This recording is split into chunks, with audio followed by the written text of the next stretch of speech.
Hello everyone, welcome to my channel Learning with Concepts by PS. Today we are going to discuss separating the components of mixture part 2 of NCERT class 9 chapter 2 is matter around us pure.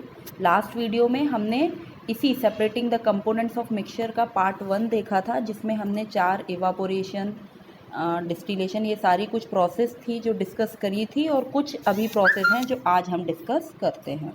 चलिए ठीक है, तो कुछ process जो कि heterogeneous mixture, mainly दो तरह के जो मिक्सचर होते हैं, होमोजीनस मिक्सचर और हेट्रोजीनस।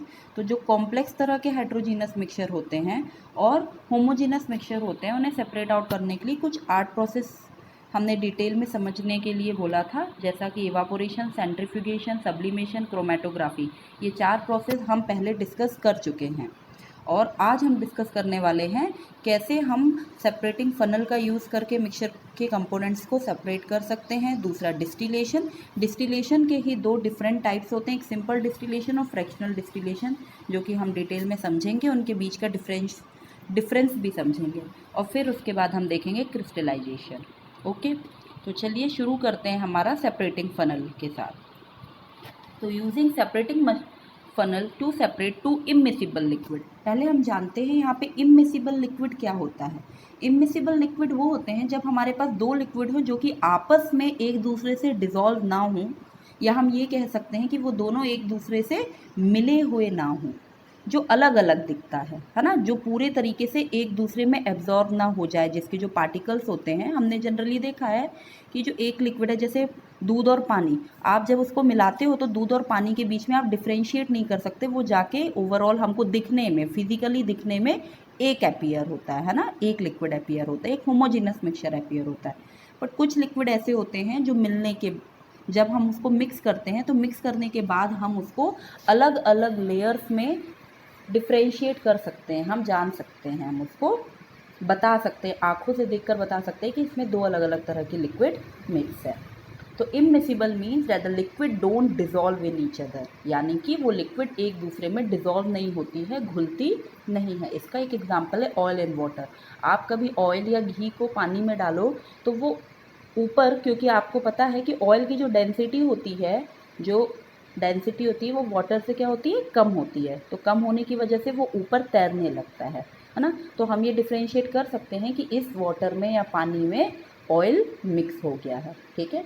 इसी तरीके से, तो इस तरह के हम लिक्विड्स के जो मिक्सचर हैं, उनको हम सेपरेट करने के लिए सेपरेटिंग फनल, एक बहुत ही सिंपल apparatus होता है जिसका हम यूज़ करते हैं।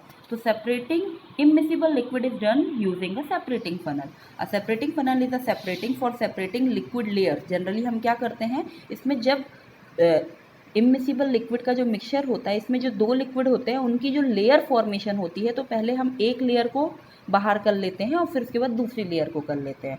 तो देखते हैं इसमें होता क्या है। एक वॉल्व होता है, वॉल्व यानी एक गोल घुमाने वाली टोटी टाइप की होती है, जो कि क्या करती है, हमको जो लिक्विड ज़्यादा डेंसिटी वाला होता है, जिस लिक्विड का डेंसिटी ज़्यादा होता है, भार ज़्यादा होता है, तो वो नीचे हो जाती है, अपने आप को नीचे लेयर फॉर्म कर लेती है, और जिस लिक्विड का डेंसिटी कम होता है या भार कम होता है, वो लिक्विड की जो लेयर होती है वो ऊपर एक सेपरेट लेयर का फॉर्मेशन कर लेती है।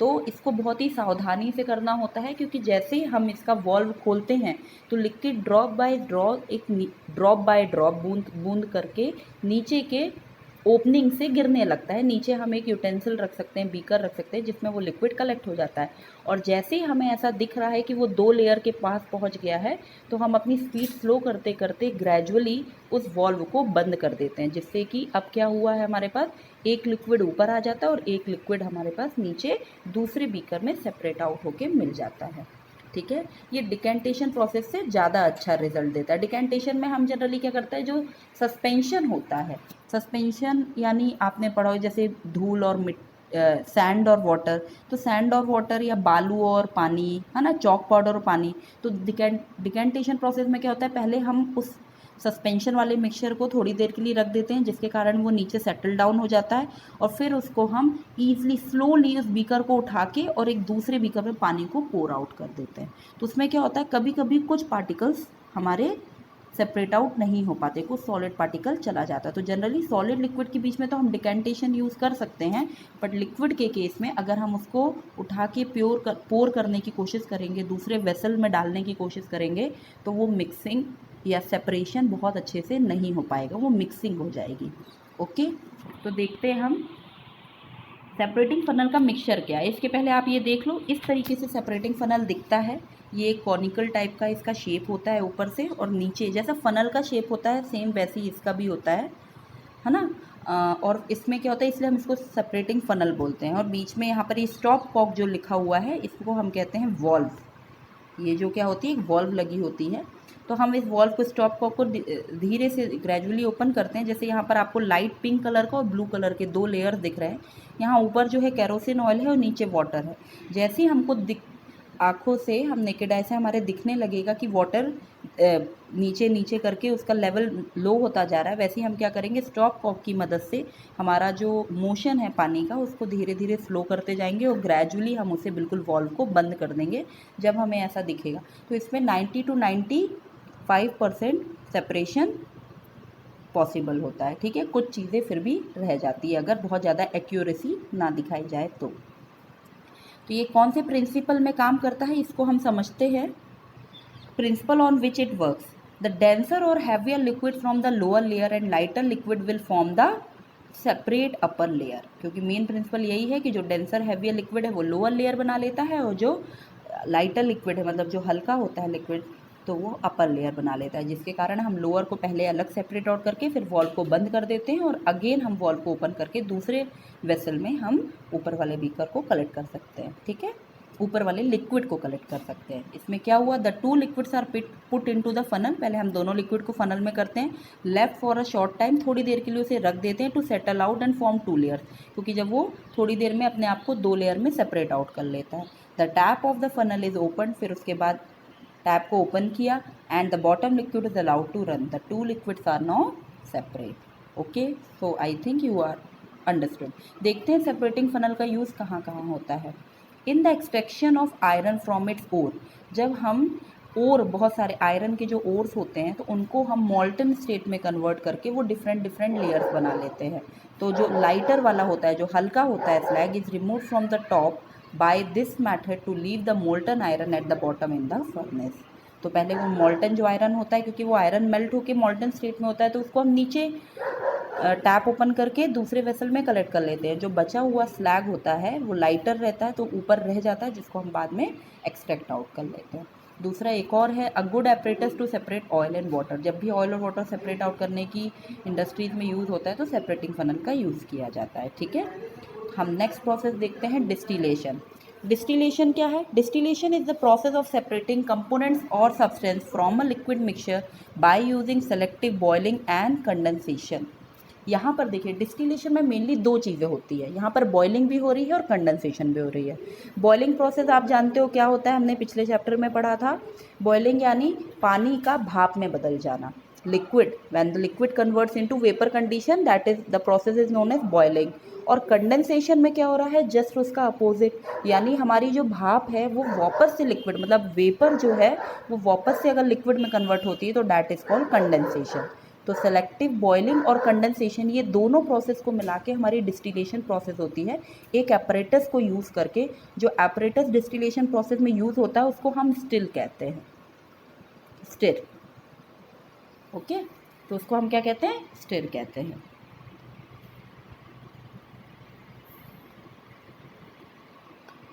Still, still, STILL, sorry.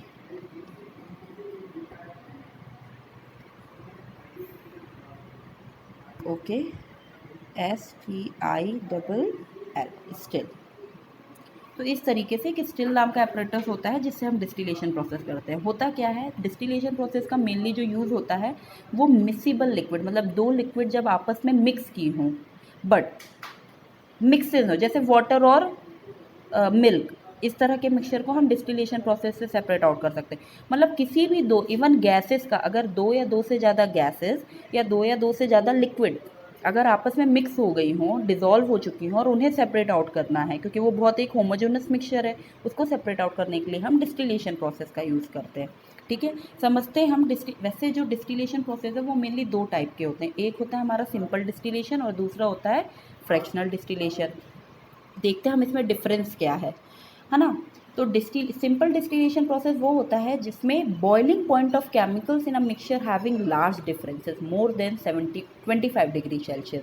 होता क्या है, जब अगर जो हमारे दो केमिकल्स हैं या मिक्सचर में जो भी केमिकल या लिक्विड प्रेजेंट हैं, अगर उन दोनों के बीच का जो बॉइलिंग पॉइंट का डिफरेंस है अगर वो 25 डिग्री सेल्सियस से ज़्यादा होगा, तो हम उन दो लिक्विड्स को सिंपल डिस्टिलेशन की मदद से सेपरेट आउट कर सकते हैं। जैसे हम समझते हैं, सपोज़ कि अगर वाटर के साथ किसी की मिक्सिंग हो, 100 डिग्री सेल्सियस हमको पता है बॉइलिंग पॉइंट वाटर का है, तो मतलब जो दूसरा वाला कंटेंट होना चाहिए, जो दूसरा वाला कंपोनेंट होना चाहिए, it must be 75 degree Celsius, क्योंकि इक्वल टू 75 डिग्री सेल्सियस और less than 75 degree Celsius. It should be equal to और लेस देन 75 डिग्री सेल्सियस। अगर इतना टेम्परेचर है वाटर के साथ तो फिर हम उसको सेपरेट आउट कर सकते हैं, यानी दो कंपोनेंट जिनके बॉइलिंग पॉइंट का डिफरेंस 25 डिग्री सेल्सियस से ज़्यादा होगा, तो हम उस दो तरह के लिक्विड्स को या कंपोनेंट्स को सेपरेट आउट करने के लिए सिंपल डिस्टिलेशन की हेल्प ले सकते हैं। ठीक है, इसमें एक एग्जांपल है केरोसिन और पेट्रोल। केरोसिन और पेट्रोल के बीच का डिफरेंस 25 डिग्री सेल्सियस से ज़्यादा होता है। दूसरा हो गया acetone and water. These are the examples which can be separated with the help of simple distillation. दूसरा हमारा क्या है, fractional distillation. Fractional distillation simple distillation की तरह ही प्रोसेस होता है, इसमें भी सेम वही होता है, पहले बॉइलिंग होती है और बॉइलिंग के बाद हम कंडेंसेशन करते हैं। मतलब ये दो प्रोसेस, ये तो उसकी सिंपल फिनोमेना है, प्रिंसिपल है वर्किंग की। बट फ्रैक्शनल डिस्टिलेशन में डिफरेंस ये है कि जो केमिकल्स हैं या जो दो कंपोनेंट्स हैं मिक्सचर के, उनके बीच का जो बॉइलिंग पॉइंट है कभी कभी वो बहुत कम होता है, लेस देन 25 डिग्री सेल्सियस होता है, बहुत करीब होता है उनका। किसी का अगर 100 डिग्री सेल्सियस है, दूसरे का 110 डिग्री सेल्सियस है या 95 डिग्री सेल्सियस है, तो इस तरह के मिक्सचर को हमको सेपरेट आउट करने के लिए हम फ्रैक्शनल डिस्टिलेशन प्रोसेस का करते हैं। फ्रैक्शनल डिस्टिलेशन पूरी same to same simple distillation की तरह होती है, केवल उसमें एक डिफरेंस होता है। यहाँ पर ये देखिए अंडरलाइन किया हुआ है, फ्रैक्शनेटिंग कॉलम्स का यूज़ किया जाता है। क्या करते हैं अपन लोग, फ्रैक्शनेटिंग कॉलम का यूज़ करते हैं। फ्रैक्शनेटिंग कॉलम कुछ नहीं होती, एक तरह की ट्यूब होती है, वो एक तरह की ट्यूब होती है जो कि सॉलिड बीड से फिलअप होती है। क्या होती है, एक तरह की ट्यूब होती है जो कि सॉलिड बीड से फिलअप होती है। ओके, फ्रैक्शनेटिंग कॉलम जो कि सॉलिड बीड्स यानी थोड़े थोड़े दाने टाइप से होते हैं, उनको हम बीड्स बोलते हैं, उनसे फिलअप होती है। इन प्रोसेस को जनरली हम जैसे पेट्रोलियम का, जब क्रूड ऑयल का रिफाइनिंग होती है, पेट्रोल, केरोसिन और अलग अलग जो कंपोनेंट सेपरेट आउट करने के लिए, गैसेस, अगर हमको एयर से गैसेस को सेपरेट आउट करना है तो भी हम फ्रैक्शनल डिस्टिलेशन का यूज़ कर सकते हैं। तो देखते हैं, सबसे पहले हम सिंपल डिस्टिलेशन का इक्विपमेंट देखते हैं कैसे। यहाँ पर देखिए सिंपल, पहले हमने एक बर्नर है, बर्नर के ऊपर हमारा राउंड बॉटम फ्लास्क रखा हुआ है। तो हमने जैसे ही वो किया, बंसन बर्नर ऑन किया, तो यहाँ जो भी हमारा मिक्सचर था, क्योंकि वो लिक्विड फॉर्म में था तो पहले वो लिक्विड से गैस में होगा। जिस भी लिक्विड कंपोनेंट का बॉइलिंग पॉइंट कम होगा तो वो क्या करेगा, वो जल्दी इवापोरेट करना स्टार्ट कर देगा, है ना। बिल्कुल सही बात है, जिसका बॉइलिंग पॉइंट कम होगा वो जल्दी इवापोरेट करना स्टार्ट कर देगा। अब जल्दी इवापोरेट करना स्टार्ट किया तो उसने वो वेपर में कन्वर्ट हुआ, वेपर में कन्वर्ट होने के बाद वो इधर आया, इधर ट्रांसफ़र हुआ ना, वेपर में कन्वर्ट करने के बाद दिस साइड मूव किया। मूव करने के बाद हमने देखा यहाँ पे स्टॉप कॉक लगी हुई है ताकि जो हमारे वेपर्स हैं वो बाहर स्केप आउट ना कर सकें। इधर आते ही यहाँ पर हमने देखा कि हम कोल्ड वाटर की सप्लाई दे रहे हैं। ये पर्टिकुलर ये जो पोर्शन है इसको हम कहते हैं कंडेंसर। क्या बोलते हैं, कंडेंसर। यहाँ पर हमने एक सप्लाई दे के रखा है कोल्ड वाटर का। कोल्ड वाटर क्या करता है, यहाँ पे कूलिंग का काम करता है। मेनली वो वेपर को कूल करके उसका टेम्परेचर डिक्रीज़ कर देता है, जिसकी यहाँ पे हीटिंग मिली तो टेम्परेचर हाई हुआ, वेपर में कन्वर्ट हुआ। यहाँ टेम्परेचर फिर से डिक्रीज़ हुआ, टेम्परेचर कम होने की वजह से क्या हो गया, जो हमारा गैशियस वेपर थे वो वापस से again will convert back to liquid form. अब ये लिक्विड फॉर्म में जब कन्वर्ट हुआ तो यहाँ हमने एक बीकर, अगेन एक दूसरा फ्लास्क हमने इसे फिट करके रखा हुआ है, जिसके कारण वो जो वाटर है वो उसमें हमको कलेक्ट हो गया। It is just example of distillation of water. जो प्योर लिक्विड हम ऑब्टेन करते हैं, आपको पता होगा जो लिक्विड होता है उसमें भी कई तरह के मिनरल्स और इम्प्योरिटीज़ प्रेजेंट होती है। तो अगर हमको डिस्टिल वाटर ऑब्टेन करना है तो डिस्टिलेशन वाटर, इसलिए हम जो water pure form of water होता है जो केमिस्ट्री लैब में यूज़ करते हैं उसको हम डिस्टिल्ड वाटर कहते हैं। उसका नाम डिस्टिल्ड वाटर इसलिए पड़ा क्योंकि उसको हम डिस्टिलेशन प्रोसेस के थ्रू ऑब्टेन करते हैं, pure water which is 100% pure, 100% made up of H2O। Okay, तो आई बात ये समझ में। तो यहाँ पे हमने देखा दो तरह की प्रोसेस हो रही है। सबसे पहले फेज़ में लिक्विड से गैस में कन्वर्ट हो रहा है, that is evaporation, and second phase में गैस से लिक्विड में कन्वर्ट हो रहा है, that is what is that is condensation. तो इस तरीके से हमें डिस्टिल लिक्विड रिजल्ट ऑब्टेन हो जाता है। अब हम समझते हैं फ्रैक्शनल डिस्टिलेशन। ये भी same to same simple distillation की तरह होता है। डिफरेंस क्या होता है, यहाँ पर देखिए हमने थर्मोमीटर लगा के रखा है और एक एक्स्ट्रा बीच में आप देख रहे हो ये यहाँ ये क्या है, हमारी एक फ्रैक्शनेटिंग कॉलम है जिसमें आप देखो कुछ सॉलिड इस तरीके से सॉलिड बीट्स हैं। क्या प्रेजेंट है यहाँ पर, सॉलिड बीट्स प्रेजेंट है। इसमें होता ये है कि जो कई तरह का मिक्सचर होता है तो सबसे पहले क्योंकि उसका डिफरेंस बहुत कम होता है तो पहले हमारी जो भी लिक्विड जल्दी इवापोरेट करती है, इवापोरेट करने के बाद पहले वो फ्रैक्शनेटिंग कॉलम में पहले जाकर जमा होती है। फिर उसके बाद फ्रैक्शनेटिंग कॉलम से हम उसको क्या करते हैं, बाहर की ओर आने देते हैं। वही सेम कंडेंसर में कोल्ड वाटर की सप्लाई होती है, टेम्परेचर कम होने की वजह से वो वापस से लिक्विड में कन्वर्ट होता है और लिक्विड में कन्वर्ट होकर हम बाद में एक कॉनिकल फ्लास्क में हमने लास्ट में इसको एंड में रिसीव करके रखा हुआ है। तो इस एंड प्रोडक्ट को हम डिस्टिलेट बोलते हैं। ठीक है, इस केस में भी एंड प्रोडक्ट को हम डिस्टिलेट बोल सकते हैं। ये जो है ना हमारा, ये क्या है हमारा डिस्टिलेट। और सेम इसी तरीके से इस प्रोसेस में भी जो लास्ट का ऑब्टेन्ड हमारा रिजल्ट है उसको डिस्टिलेट बोलते हैं। वाटर आउट, जो गर्म पानी यहाँ पर देखिए जो कंडेंसर होता है, कंडेंसर में दो तरह की बनी हुई है, दो तरह की ओपनिंग बनी हुई है। जो एक ओपनिंग है उससे कोल्ड वाटर अंदर जाता है, जो दूसरी ओपनिंग है उससे हॉट वाटर बाहर आता है।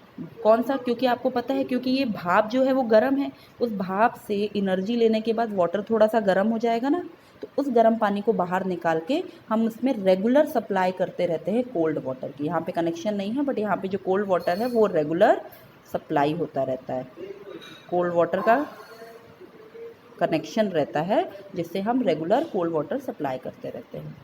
तो इस तरीके से डिस्टिलेशन एडेप्टर लगा होता है, फ्रैक्शनेटिंग कॉलम लगा रहता है। तो इस तरीके से पहले हम एक को वो करते हैं, फ्रैक्शनेटिंग कॉलम में क्या कुछ टाइम मिल जाता है कि जिस तरीके से जब तक ये यहाँ पर कंडेंस होकर पूरे तरीके से इकट्ठा होगा, जब तक जो दूसरा वाला लिक्विड है, जो दूसरा लिक्विड वहाँ प्रेजेंट है वो फ्रैक्शनेटिंग कॉलम में जाके थोड़ी देर के लिए इकट्ठा होता है, जमा हो जाता है। ठीक है, अंडरस्टूड। तो हमें क्या मिलता है, हमने फ्रैक्शनेटिंग कॉलम लगा के थोड़ा टाइम पीरियड को बढ़ा दिया डिस्टिलेशन प्रोसेस की।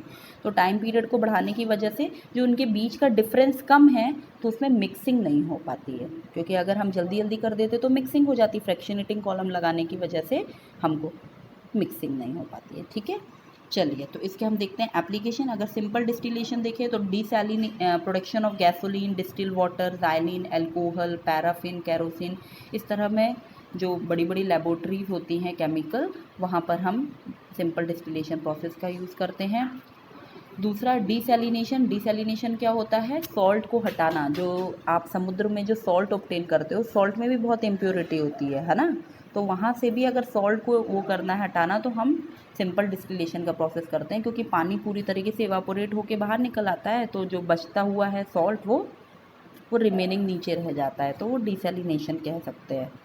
पानी है ना, प्योर वाटर को करते हैं।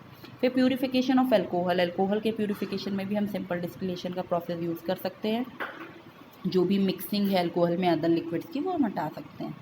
अब दूसरा होता है फ्रैक्शनल डिस्टिलेशन। इसमें क्रूड ऑयल रिफाइनिंग में मेनली यूज़ होता है और लिक्विफाइड गैसेस को एयर से ऑब्टेन करने में। Air is the mixture of gases as we know, तो उसमें अलग अलग बहुत सारी गैसेस होती हैं जैसे नाइट्रोजन, ऑक्सीजन, आर्गॉन, तो इनको हम प्योर फॉर्म में एयर से सेपरेट आउट कर लेते हैं। ये बड़ी बड़ी इंडस्ट्रीज़ में इसका बहुत यूज़ होता है। ठीक है, तो अब हम देखते हैं।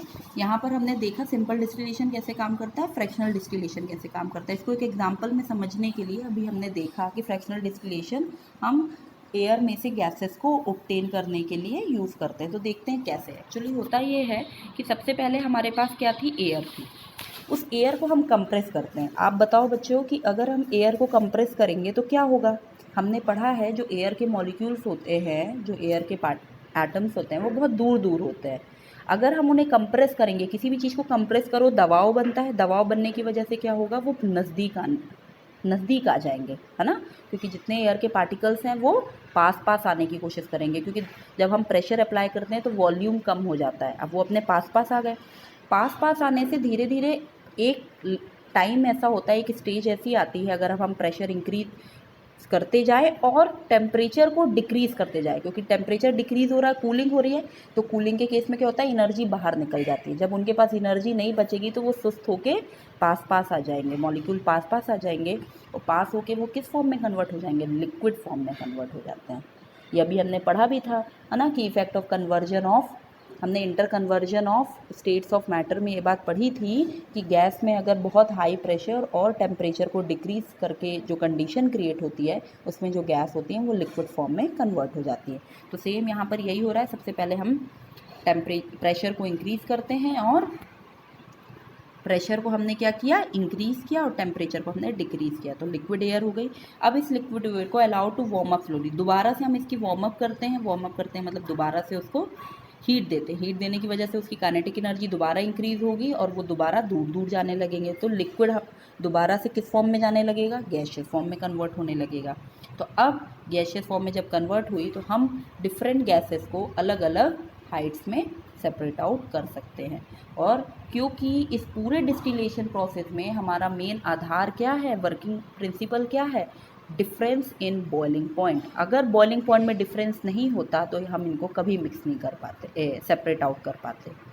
तो ये बॉइलिंग पॉइंट में डिफरेंस होने के कारण अलग अलग, क्योंकि हम हीट तो दे रहे हैं बट वो अपने अपनी बॉइलिंग पॉइंट अटेन करने के बाद ही पूरे तरीके से वेपर में कन्वर्ट होगी, तो इसलिए हम इसको अलग अलग कर सकते हैं। जैसे कि हम देखते हैं ऑक्सीजन का बॉइलिंग पॉइंट -183 होता है, आर्गॉन का 186, नाइट्रोजन का 196। आप यहाँ देख रहे हैं कि जो बॉइलिंग पॉइंट का डिफरेंस है वो 25 डिग्री सेल्सियस से कम है, ज़्यादा नहीं है। अगर 186 -183 करते हो तो -3 आएगा, तो ये कम है।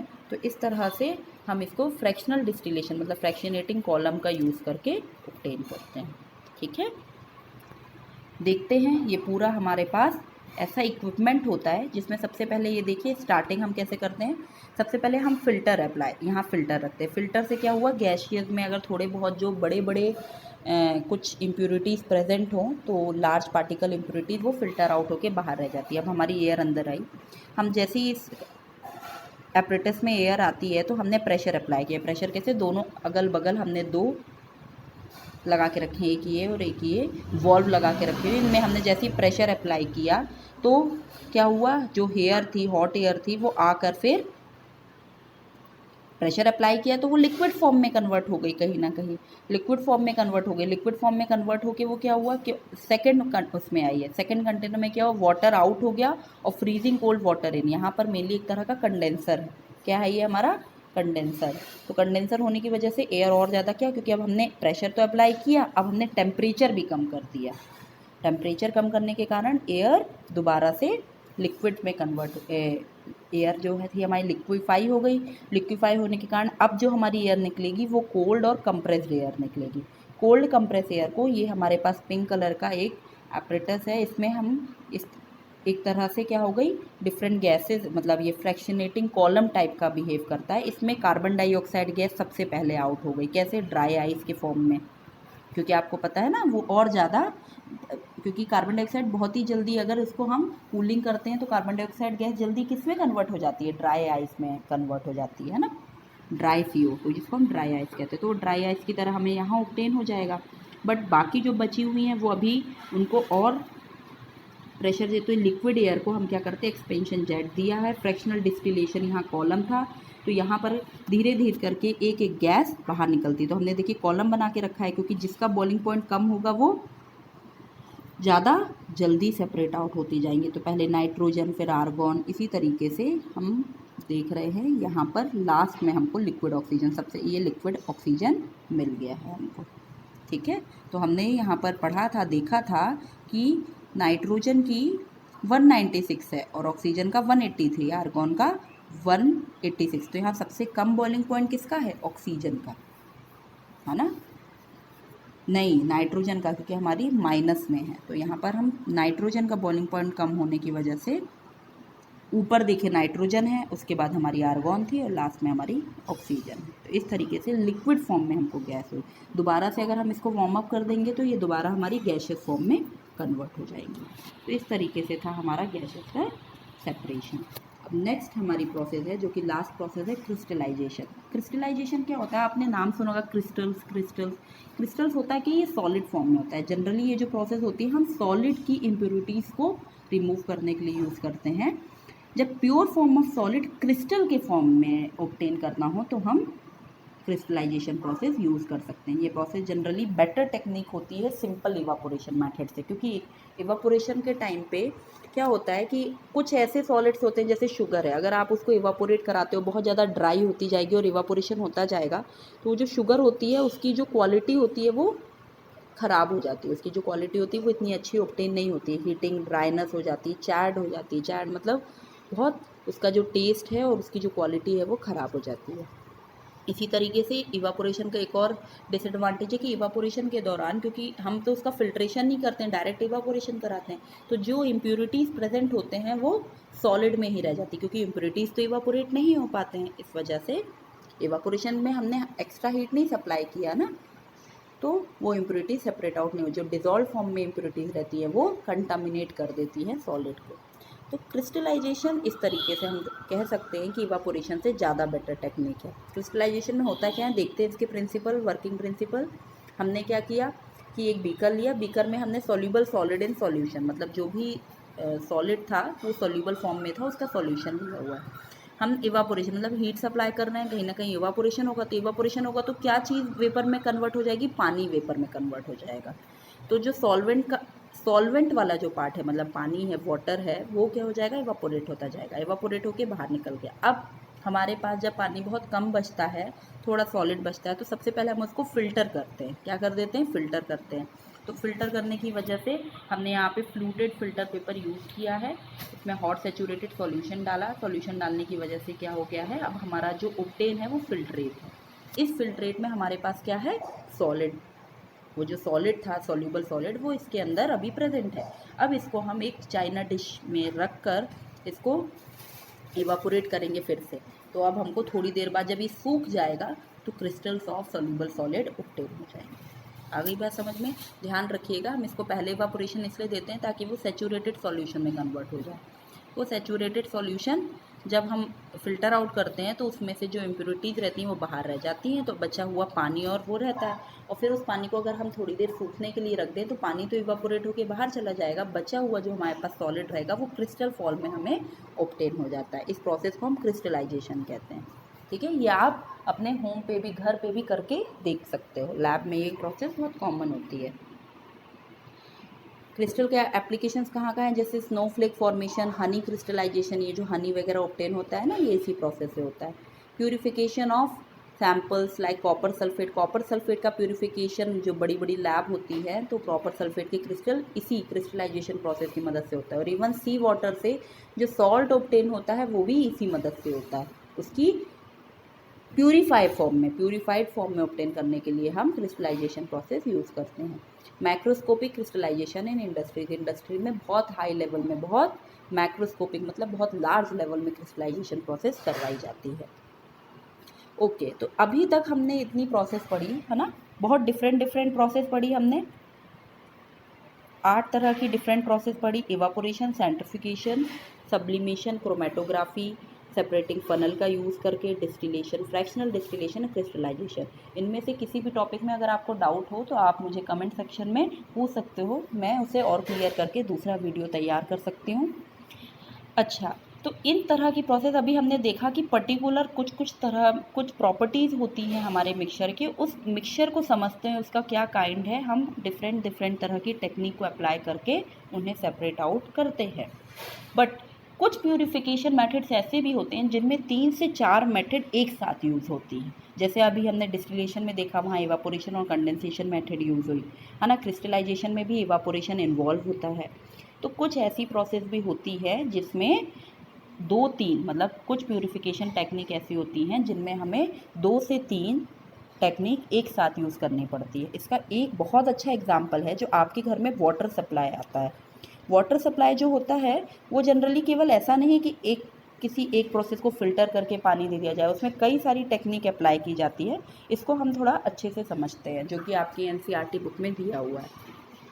इसमें क्या है, सबसे पहले हमारे पास रॉ वाटर मतलब जो भी वो वाटर जो डायरेक्ट, जैसे आपके घर में जो किसी किसी के घर में आजकल ज़्यादातर लोग बोरिंग करा लेते हैं, बट आपने देखा होगा कि पानी आने का सिस्टम होता है ना, जो नगर निगम वाले पानी सप्लाई देते हैं। तो उनमें होता क्या है कि पहले वो पानी कलेक्ट करते हैं आसपास की नदियों से, कुओं से, तालाबों से। तो उनसे पाइपलाइन वो करके पानी कलेक्ट करते हैं। उस पानी को हमने रॉ वाटर बोला।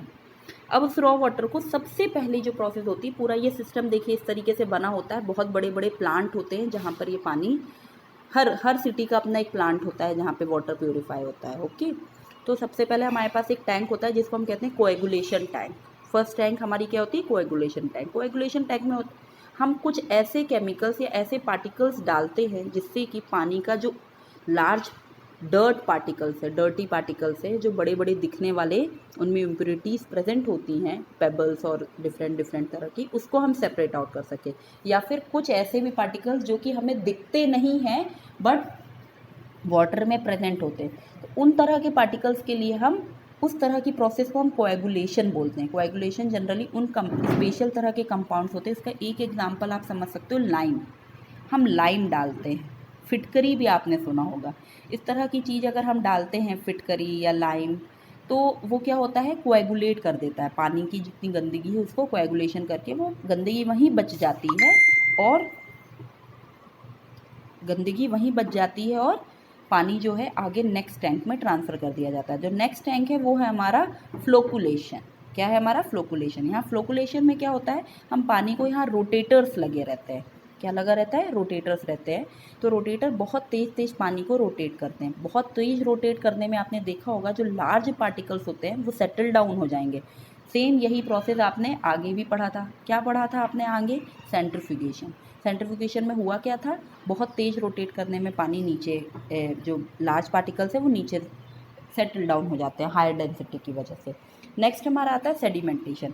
सेडिमेंटेशन में क्योंकि हमने फ्लोकुलेशन में ऑलरेडी हमारे पानी की रोटेट करने के कारण उसकी काइनेटिक एनर्जी बहुत इंक्रीज़ हो गई थी, जैसे ही वो नेक्स्ट टैंक में ट्रांसफ़र होता है तो सेडिमेंटेशन में सेटल हो जाते हैं। जो भी लार्ज पार्टिकल्स हैं वो क्या हो जाते हैं, सेटल हो जाते हैं। और जो ऊपर पानी रह जाता है वो फिर नेक्स्ट टैंक, फिल्ट्रेशन टैंक में ट्रांसफ़र किया जाता है। फिल्ट्रेशन टैंक में हम देखेंगे अलग अलग साइज़ की पोर सीव लगी रहती है। फिल्ट्रेशन प्रोसेस हमने पढ़ी थी ना, बहुत सिंपल प्रोसेस होती है जिसमें हम छन्नी का उपयोग करते हैं। तो यहाँ पे क्या होती है, अलग अलग पोर साइज़ वाली छन्नी रहती है। तो जो थोड़ा बड़ी, फिर उससे बड़ी, फिर उससे बड़ी, ऐसे कर करके थोड़ा करके हम साइज़ इंक्रीज़ करते हैं डिक्रीजिंग फॉर्म में, है ना। छोटे से बड़े साइज़ में लगा, बड़े से छोटे साइज़ में लगा के रखते हैं। तो सबसे बड़े से होते हुए वो जब छोटी छन्नी तक आती है तो बहुत ही माइन्यूट पार्टिकल्स भी अगर जो प्रेजेंट होते हैं वो भी छन जाते हैं पानी से। लास्ट में हमारी प्रोसेस होती है डिसइंफेक्शन। तो डिसइंफेक्शन हमें पाइप से जब पानी ट्रांसफ़र होता है तो डिसइंफेक्शन करते हैं। डिसइंफेक्शन में हम जनरली कुछ केमिकल्स का यूज़ करते हैं। इसका एक एग्जांपल है, जैसे आप क्लोरीनेशन करवाते हो तो पानी में क्लोरीन डालने की वजह से जो भी बैक्टीरियाज होते हैं या जर्म्स होते हैं आपके पानी में वो मर जाते हैं, ख़त्म हो जाते हैं। इस तरीके से जो ट्रीटेड वाटर है उसको हम स्टोर करके रखते हैं और फिर वो होम टू होम ट्रांसफ़र किया जाता है। ठीक है, तो ये था हमारा प्यूरिफिकेशन ऑफ वाटर। तो स्टूडेंट, ये था हमारा चैप्टर 2 का लेक्चर, एनसीईआरटी क्लास 9 साइंस का। अब हम आगे पढ़ेंगे। आगे मैं क्लास 9th और क्लास 10th दोनों के लेक्चर्स डालती रहूँगी।